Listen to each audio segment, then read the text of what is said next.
Welcome to my YouTube channel. आज से हम स्टार्ट करेंगे first grade, second grade, 11th, 12th एवं 11th स्टैंडर्ड की केमिस्ट्री, जिसमें हमारा फर्स्ट टॉपिक रहेगा आवर्त सारणी एवं परमाणु गुणधर्म। हमने देखा है कि जितनी भी चीजें बनी होती है वो सब पदार्थ की बनी होती हैं। पदार्थ क्या होते हैं? पदार्थ वो होते हैं जिसका कोई न कोई द्रव्यमान होता है तथा वह स्थान घेरते हैं।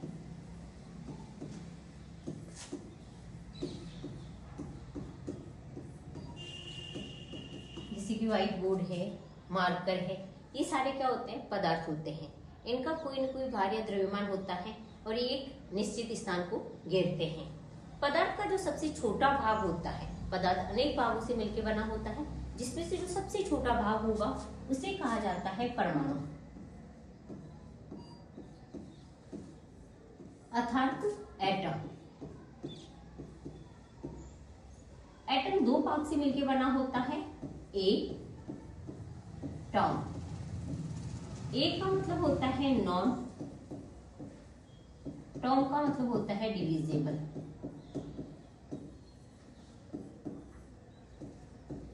अर्थात वह भाग जिस सबसे सूक्ष्मतम भाग जिसके आगे टुकड़े नहीं किए जा सकते हैं और यह स्वतंत्र अवस्था में नहीं पाए जाते हैं, लेकिन रासायनिक अभिक्रियाओं में ये स्वतंत्र रूप से भाग लेते हैं।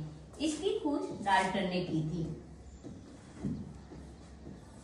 इसके बाद कुछ वैज्ञानिकों ने पता लगाया कि परमाणु से भी छोटे कण होते हैं, जिसे इलेक्ट्रॉन, प्रोटॉन तथा न्यूट्रॉन कहा जाता है।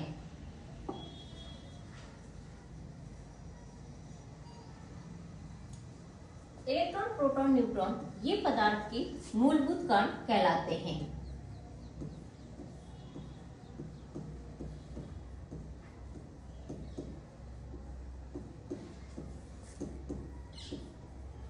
और लैब असिस्टेंट का फर्स्ट टॉपिक भी यही है, पदार्थ के मूलभूत कण। तो हम इलेक्ट्रॉन, प्रोटॉन और न्यूट्रॉन के बारे में डिटेल्स में पढ़ेंगे। ये पदार्थ होता है, इस पदार्थ में बीच में नाभिक होता है, उसके चारों ओर इलेक्ट्रॉन होते हैं। इस नाभिक के अंदर प्रोटॉन तथा न्यूट्रॉन होते हैं। इस नाभिक के चारों ओर इलेक्ट्रॉन चक्कर लगाते हैं, इलेक्ट्रॉन खुद के चारों ओर भी चक्कर लगाते हैं। इस नाभिक की खोज सबसे पहले रदरफोर्ड ने की थी। प्रोटॉन तथा न्यूट्रॉन मिलकर न्यूक्लियॉन बनाते हैं।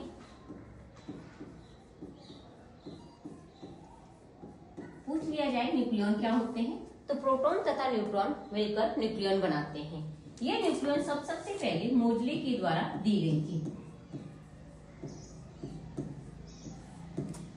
और इलेक्ट्रॉन शब्द सबसे पहले थॉमसन के द्वारा दिया गया। आगे हम थॉमसन का प्लम पुडिंग या तरबूज मॉडल भी पढ़ेंगे, पर अभी इसकी खोज के बारे में पढ़ते हैं कि इलेक्ट्रॉन की खोज थॉमसन के द्वारा की गई, नाभिक की खोज रदरफोर्ड के द्वारा की गई, जबकि प्रोटॉन शब्द सबसे पहले गोल्डस्टीन के द्वारा दिया गया था, जबकि न्यूट्रॉन की खोज चैडविक के द्वारा की गई।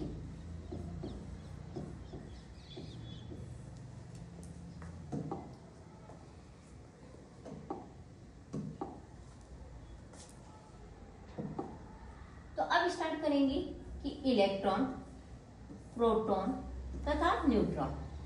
हमने कहा कि जो इलेक्ट्रॉन होता है उसके ऊपर -1 का आवेश होता है, प्रोटॉन के ऊपर जो आवेश होता है वो +1 होता है, न्यूट्रॉन जो होता है वो उदासीन होता है। न्यूट्रॉन की खोज चैडविक ने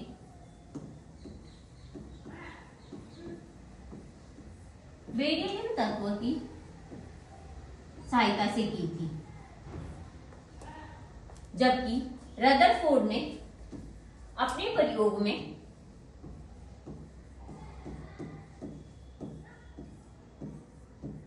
हीलियम कण का यूज किया था। अब हम इलेक्ट्रॉन, प्रोटॉन और न्यूट्रॉन की पूरी सारणी को पढ़ेंगे, जिसमें उसका द्रव्यमान, उसका आवेश, उसके बारे में पढ़ेंगे। तो अब ये देखो, सबसे पहले हमें पता है कि 3 कण होते हैं, इलेक्ट्रॉन, प्रोटॉन और न्यूट्रॉन। तो इसकी खोज सबसे पहले इलेक्ट्रॉन की खोज किसने की थी? थॉमसन ने की थी। प्रोटॉन शब्द सबसे पहले गोल्डस्टीन ने दिया था। अगर गोल्डस्टीन ऑप्शन में नहीं होता है तो हमें रदरफोर्ड को सही मानना है। न्यूट्रॉन की खोज सबसे पहले चैडविक ने की थी। अब इसके ऊपर जो सापेक्ष आवेश है, इलेक्ट्रॉन का -1 होता है, प्रोटॉन का +1 होता है, जबकि न्यूट्रॉन का आवेश उदासीन होता है। जबकि इनका परम आवेश जो कूलाम के अंदर होता है वो इलेक्ट्रॉन का होता है -1.6 × 10⁻⁹, जबकि प्रोटॉन का होता है 1.6 × 10⁻⁹ और न्यूट्रॉन जो है वो उदासीन होता है। इनका जो द्रव्यमान होता है इलेक्ट्रॉन का 9.1 × 10⁻31 किलोग्राम, जबकि प्रोटॉन का होता है 1.672 × 10⁻27 किलोग्राम और न्यूट्रॉन का होता है 1.674 × 10⁻27। न्यूट्रॉन और प्रोटॉन का चार्ज लगभग बराबर होता है, सिर्फ थोड़ा सा जो है वो न्यूट्रॉन का जो द्रव्यमान है वो प्रोटॉन से ज्यादा होता है। बराबर भी मान सकते हैं, पर अगर पूछा जाए तो न्यूट्रॉन का थोड़ा सा जो द्रव्यमान है वो ज्यादा होता है।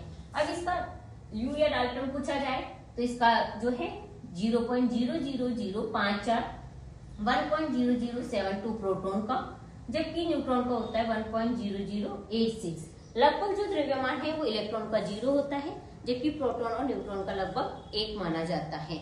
आज के लिए इतना ही। Thank you.